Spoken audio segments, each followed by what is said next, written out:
My one hope today is that I can be a source of some inspiration. I'm going to address my remarks to anybody who's ever felt inferior or felt disadvantaged, felt screwed by life. This is a speech for the quad. Well, I was on television by the time I was 19 years old. And in 1986, I launched my own television show with a relentless determination to succeed. At first, I was nervous about the competition, and then I became my own competition, raising the bar every year, pushing myself as hard as I knew. Sound familiar to anybody here? Eventually, we did make it to the top, and we stayed there for 25 years. The Oprah Winfrey Show was #1 in our time slot for 21 years. And I have to tell you, I became pretty comfortable with that level of success. But a few years ago, I decided, as you will at some point, that it was time to recalculate, find new territory, break new ground. So I ended the show and launched OWN, the Oprah Winfrey Network. 1 year later, after launching OWN, nearly every media outlet had proclaimed that my new venture was a flop. Not just a flop, but a big, bold flop, they call it. I can still remember the day I opened up USA Today and read the headline, "Oprah not quite standing on her own." It really was, this time last year, the worst period in my professional life. I was stressed and I was frustrated, and quite frankly, I was embarrassed. It doesn't matter how far you might rise. At some point, you are bound to stumble, because if you're constantly doing what we do, raising the bar, if you are constantly pushing yourself higher, the law of averages, not to mention the myth of Icarus, predicts that you will at some point fall. And when you do, I want you to know this, remember this, there is no such thing as failure. Failure is just life trying to move us in another direction. Now, when you're down there in the hole, it looks like failure.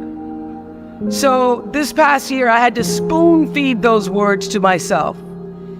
And when you're down in the hole, when that moment comes, it's really okay to feel bad for a little while. Give yourself time to mourn what you think you may have lost. But then, here's the key. Learn from every mistake, because every experience, encounter, and particularly your mistakes, are there to teach you and force you into being more of who you are. And then figure out what is the next right move. And the key to life is to develop an internal, moral, emotional GPS that can tell you which way to go. But the challenge of life, I have found, is to build a resume that doesn't simply tell a story about what you want to be, but it's a story about who you want to be. It's a resume that doesn't just tell a story about what you want to accomplish, but why. A story that's not just a collection of titles and positions, but a story that's really about your purpose. Because when you inevitably stumble and find yourself stuck in a hole, that is the story that will get you out. What is your true calling? What is your dharma? What is your purpose? For me, that discovery came in 1994 when I interviewed a little girl who had decided to collect pocket change in order to help other people in need. She raised $1,000 all by herself, and I thought, well, if that little 9-year-old girl with a bucket and a big heart could do that, I wonder what I could do. So I asked for our viewers to take up their own change collection, and in 1 month, just from pennies and nickels and dimes, we raised more than $3 million that we used to send one student from every state in the United States to college. And together we built 55 schools in 12 different countries and restored nearly 300 homes that were devastated by Hurricanes Rita and Katrina. So the Angel Network, I've been on the air for a long time, but it was the Angel Network that actually focused my internal GPS. It helped me to decide that I wasn't just going to be on TV every day, but that the goal of my shows, my interviews, my business, my philanthropy, all of it, whatever ventures I might pursue, would be to make clear that what unites us is ultimately far more redeeming and compelling than anything that separates me. Because what had become clear to me, and I want you to know, it isn't always clear in the beginning, because as I said, I'd been on television since I was 19 years old. But around 94, I got really clear. So don't expect the clarity to come all at once, to know your purpose right away. But what became clear to me was that I was here on earth to use television and not be used by it, to use television to illuminate the transcendent power of our better angels. So this Angel Network, it didn't just change the lives of those who were helped, but the lives of those who also did the helping. It reminded us that no matter who we are, or what we look like, or what we may believe, it is both possible and, more importantly, it becomes powerful to come together in common purpose and common effort. In our political system and in the media, we often see the reflection of a country that is polarized, that is paralyzed, and is self-interested. And yet, I know you know the truth. We all know that we are better than the cynicism and the pessimism that is regurgitated throughout Washington and the 24-hour cable news cycle. We understand that time embrace the words on the Statue of Liberty that have welcomed generations of huddled masses to our shores. We can do both.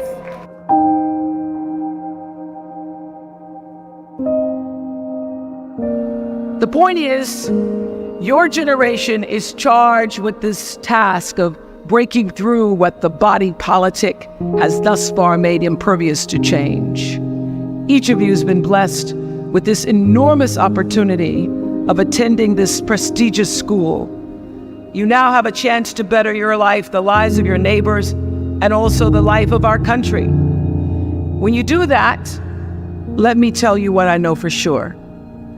That's when your story gets really good. Maya Angelou always says, when you learn, teach. When you get, give. That, my friends, is what gives your story purpose and meaning. So you all have the power in your own way to develop your own Angel Network. And in doing so, your class will be armed with more tools of influence and empowerment than any other generation in history. I did it in an analog world. I was blessed with a platform that at its height reached nearly 20 million viewers a day. Now here in a world of Twitter and Facebook and YouTube and Tumblr, you can reach billions in just seconds. I know you all understand better than most that real progress requires an authentic way of being, honesty, and above all, empathy. I have to say that the single most important lesson I learned in 25 years talking every single day to people was that there's a common denominator in our human experience. Most of us, I tell you, we don't want to be divided. What we want, the common denominator that I found in every single interview, is we want to be validated. We want to be understood. I've done over 35,000 interviews in my career. And as soon as that camera shuts off, everyone always turns to me and inevitably in their own way asks this question: was that okay? I heard it from President Bush. I heard it from President Obama.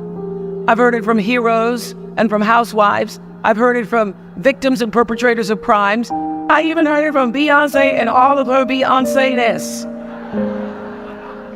She finishes performing, hands me the microphone and says, "Was that okay?" Friends and family, yours, enemies, strangers, in every argument, in every encounter, every exchange, I will tell you, they all want to know one thing. Was that okay? Did you hear me? Do you see me? Did what I say mean anything to you? So whether you call it soul or spirit or higher self, intelligence, there is, I know this, there's a light inside each of you, all of us, that illuminates your very human beingness if you let it.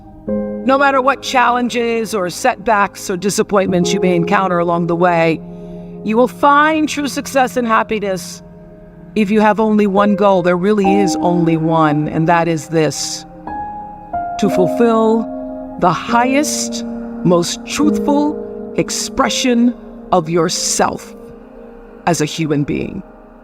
You want to max out your humanity by using your energy to lift yourself up, your family, and the people around you. Theologian Howard Thurman said it best. He said, "Don't ask yourself what the world needs.